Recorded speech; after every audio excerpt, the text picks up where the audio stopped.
You're listening to 104.5 Radio.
คุณกำลังฟังสถานีวิทยุเพื่อการศึกษาพระพุทธศาสนาและวัฒนธรรม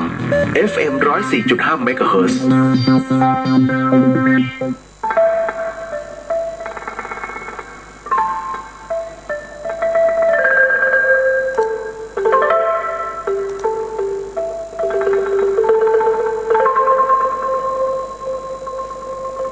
รายการนี้ไม่เหมาะกับเด็กอายุต่ำกว่า 15 ปีและตุ๊กแต๋วที่แฝงตัวมาหากินในพระศาสนาผู้ปกครองหรือพระผู้ใหญ่ควรพิจารณาในการรับฟัง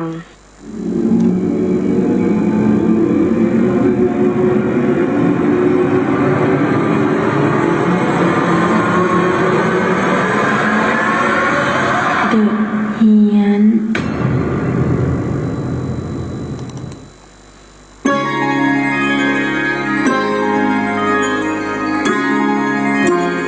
มาแล้วฮะสวัสดีอย่างเป็นทางการครับผู้ฟังครับที่ฟัง FM 104.50เมกะเฮิรตซ์ทั้งจังหวัดเชียงใหม่แล้วก็จังหวัดใกล้เคียงรวมถึงที่กรุงเทพมหานครด้วยนะฮะก็ต้องบอกเลยว่าหายไปอาทิตย์กว่า นะครับ เพราะว่าผมเดินทางไปที่จังหวัดอุดรธานีแล้วก็ค่อนข้างจะคือมันเหนื่อยมากนะฮะแล้วนำพระบรมสารีริกธาตุนะฮะไปถวายด้วยกัน3 วัดนะที่จำได้ว่าจำได้วัดเดียว มีที่การ3 วัดนะฮะก็ผมจำวัดถ้ำปู่เสือได้นะครับ ก็อย่างนี้ฮะ